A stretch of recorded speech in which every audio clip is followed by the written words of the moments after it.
You got a really bad wife, didn't you? She's useless. She's nothing." I left work early and entered the house to hear my mother-in-law's voice coming from the living room. I couldn't help but gasp and listen in.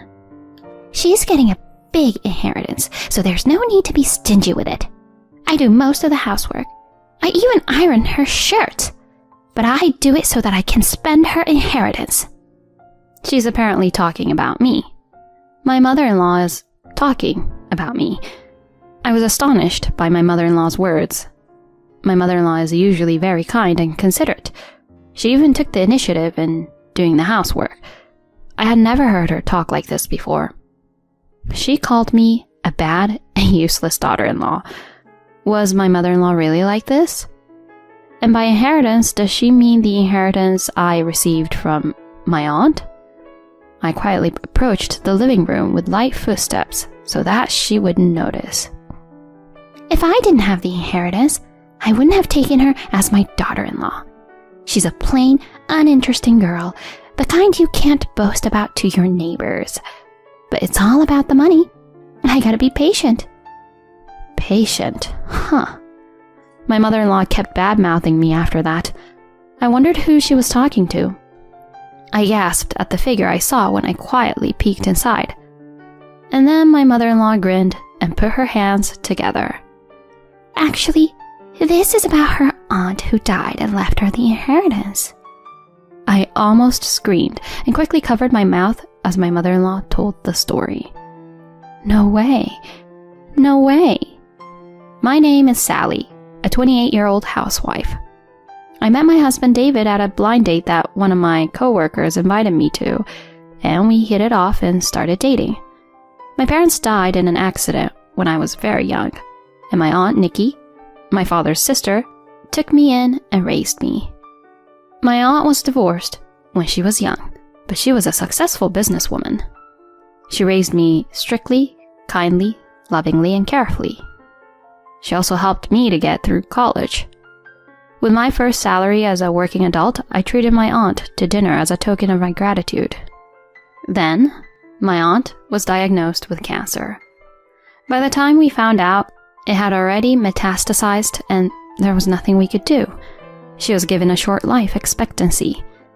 My aunt must have somehow understood the situation.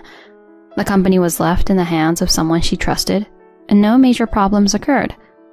The last year my aunt passed away. Many people attended the funeral, including my aunt's subordinates at her company and her legal advisor. "Sally, are you all right? Get some rest." "David, thank you."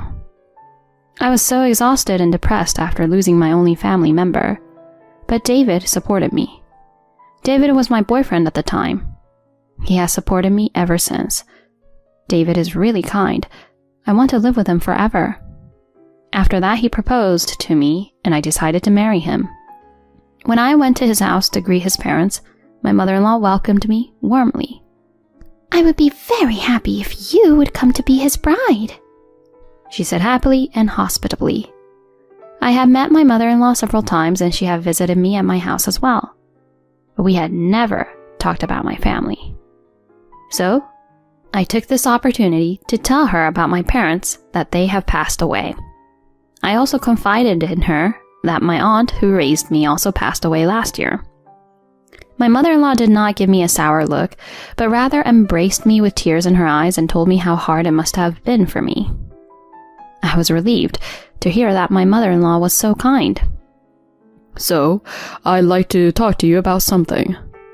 My mother is divorced and has been living alone since I started working. But last month she fell and hurt her leg. I was worried when I thought she was getting to be too old. If it's okay with you, could my mom come live with us after we get married?" I had a moment of hesitation at his proposal. I wanted to enjoy our newlywed life together, just the two of us. And I wondered if I would be able to handle living with my in-laws. "I'll take care of the housework. You can keep doing your job. Then I can support both of you while you're working." I was grateful for the offer because I wanted to continue working. Besides, My mother-in-law is a very kind and gentle person. I was sure we would get along well. With that in mind, I agreed to move in with her. And so, the three of us began to live together. My husband and I are both busy with our jobs, but my mother-in-law takes care of the housework without a hint of disapproval. She does the cleaning and laundry during the day and cooks dinner for us, for which I am very grateful. We had been living like this for a while, but recently I began to feel that the house was too small for us. We began to talk about the possibility of moving to a bigger house in the future. However, every time we discussed the house, my husband and mother-in-law began to demand luxury. We want a house with a lot of rooms for when you have children in the future. And the living room has to be spacious. So, thinking about my mother's old age, I would prefer a house that's accessible for her, so she won't get hurt again. Then the house would have to be spacious as well. We also want a pantry, a kitchen counter, and so on. My mother-in-law and husband were excited and made suggestions about the house. It's going to be more expensive than we thought. I have the inheritance from my aunt, so we'll be able to cover some of it, but... As I was pondering this, my mother-in-law sounded troubled. There have been an increasing number of violent incidents lately, haven't there? I'm scared because I'm alone during the day. Isn't this area safe and secure? My mother-in-law showed me a map of an upscale residential area. This looks like a difficult place to live in, isn't it? I tried to be modest in my opinion, but was rebuffed. I'd feel sorry for your future children because they wouldn't be able to go out and play if they were born in an unsafe area. You have to work late some days, too, so I want a safe place. I am just thinking for your sake. My husband agreed with her. My husband was sympathetic. I want to protect my family. Let's move to a place where we can feel a little safer. And so, halfway through the process, we were moving to purchase a very upscale home. Then one day, I was sick in the morning with a cold. Still, I had some work to do, so I went to work. But after lunch, my fever started to rise and I began to feel lightheaded, so I decided to leave work early. When I arrived home and opened the front door, I heard my mother-in-law's voice coming from the living room. You got a really bad wife, didn't you? She's useless. I couldn't believe my ears, so I sat in the doorway and listened with bated breath. Well, she's getting a big inheritance, so there's no need to be stingy with the new house, is there? I do most of the housework anyway. I even iron her shirts. But I'm doing it so that I can spend that girl's inheritance. That girl is apparently me. My mother-in-law is talking about me. However, I am astonished by my mother-in-law's words. My mother-in-law is usually very kind and considerate. She even took the initiative in doing the housework. I had never heard her talk like this before. She called me a useless wife. What kind of mother-in-law would do something like this? And by inheritance, does she mean that thing I inherited from my aunt? I quietly approached the living room, hiding my presence. If I couldn't have the inheritance, I wouldn't have taken her in as my daughter-in-law. She's a plain, uninteresting girl that I wouldn't be proud to show off to the neighbors. But it's all for the money, so I have to put up with it. Put up with it, huh? My mother-in-law kept bad-mouthing me after that. Who was she talking to? I quietly peeked inside and gasped at the person I saw. It was my husband talking to my mother-in-law. It's all right, Mom. Her aunt had a lot of money. I'll make her buy a house in an upscale neighborhood using her inheritance. Then after a while, we'll get rid of her." My husband grinned. It seemed that he'd planned to seduce me and force me to give them my inheritance. I had no idea that even my husband was thinking such a terrible thing. My mother-in-law grinned and put her hands together. Actually, this is about the aunt who left her the inheritance. Her name is Nikki, and she was actually a classmate of mine. I almost let out a scream of surprise and quickly put my hands over my mouth. I was shocked because I had no idea that my mother-in-law and aunt had a connection. According to my mother-in-law, my aunt was a hard-working type, and my mother-in-law was the it girl in school. But Nikki was the class president and always nagged me. She told me not to force people to clean or bully the underclassmen. She was so cocky, even though she was just a plain-looking student. I hated her. But I was popular, and I thought Nikki would spend the rest of her life in the shadows. And yet, my mother-in-law bit her lip in frustration.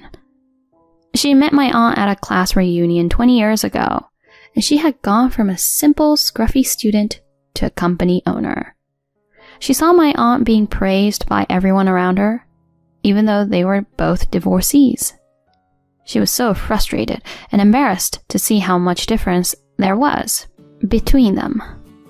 She had always been jealous of my aunt. It was then that my husband brought me to her. She thought my aunt and I looked somewhat alike, and our family names were the same. She thought it was impossible, so she asked her classmates and found out that I was her niece. However, my aunt had passed away before meeting my mother-in-law, so she planned to use my inheritance.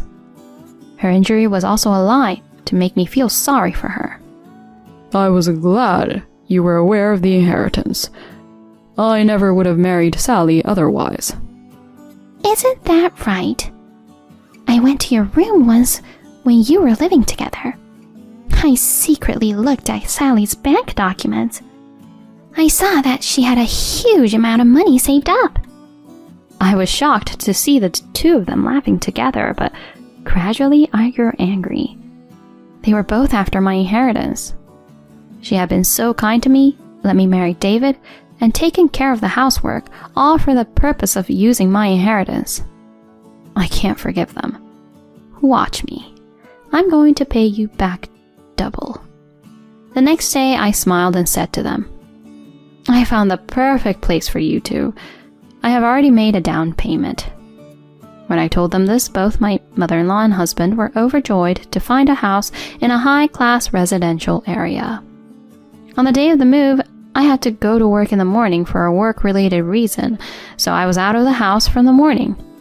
When I returned, I found all my belongings had been thrown into the garbage dump. When I entered the house, the keys to the new house, the expensive furniture, and my husband's and mother-in-law's belongings were gone. All I could see was the divorce papers on the floor, as if to say, "You are no longer needed." I called my husband. "What's this all about? What is this?" "We have a new house, and you're no longer of any use to us." My husband answered the phone and started laughing when he heard my voice. Then my mother-in-law starts talking. I'm sorry, Sally. I always hated you because of your resemblance to Nikki. The house has already been sold, so if you don't want to get caught trespassing, get out of my house. Oh no. I was shocked, and my mother-in-law hung up the phone, seemingly satisfied. Well then, I'd better get the hell out of here. I muttered to myself and turned off my phone. When I turned on my phone the next day, I was surprised to see a large number of incoming calls. When I answered it, it was my husband. "Why aren't you at your parents' house?" My husband spoke somewhat exasperatedly. "You guys told me you sold that house. Have you forgotten that already?" "I was looking for you. What the hell? The new house?" My husband was furious over the phone. Actually, the address of the new house was a house in an upscale neighborhood. But it was a run-down house in the shadow of the cheapest high-rise apartment building in the area. I could hear my mother-in-law shouting behind my husband. "Isn't this the perfect place for you guys?" I finally couldn't hold back my laughter. I had pretended to be shocked yesterday, but after hanging up the phone, I was laughing hysterically at how well it had gone. I had already moved into the luxury apartment I had originally set aside for myself. What's so perfect about it? You're crazy. When I snooped through your bank statements, I saw that you had lost several $100,000. I thought you had spent it on a new house. I heard my mother-in-law slip up. Unfortunately, the hundreds of thousands of dollars I lost was not to buy a house in an upscale neighborhood. It was used to buy a luxury condo for me to live in. In other words, I'm getting a little bit of a kick out of it. Oh, and by the way, I own the house, so the rent is paid by me, the owner. Well, that is, if David's salary can pay it. As I said this, my mother-in-law asked my husband what I meant. My husband is actually paid less than I am. Further investigation revealed that my mother-in-law's ex-husband, who had divorced her, was paying her a hefty amount of child support, and she and my husband were splurging the money. As expected, the child support stopped when he reached adulthood, but neither my mother-in-law nor my husband seemed to have gotten out of that habit, even after he entered the workforce. My husband had borrowed money before we got married. They seemed to be laughing high among their friends that he had caught a wife with a high income. I heard my mother-in-law yelling at my husband, but I asked her, "Can you speak for others too, mother-in-law? Your divorce was caused by your affair, wasn't it? I heard that you had run away with your lover after you got pregnant with David." When I told her this, my husband was absolutely mortified. My mother-in-law was making excuses in a loud voice, as if she was in a hurry. The two of them were on the phone saying, "Come over here right now and I'll beat you to a pulp." But when I told them that the divorce proceedings were already completed, they went even more crazy. The neighbors seemed to have called the police because of their bizarre state, and I thought I heard the siren of a police car. I could hear the two being taken away by the police over the phone. They were eventually released that day, but my ex-husband's income was not enough to pay the rent and debts, so they had to leave the house. My ex-husband and ex-mother-in-law are apparently living in a small, cheap apartment in an unsafe city. By the way, when I sold the shabby house, I sold it for a better price than I expected because it was going to be used as a parking lot.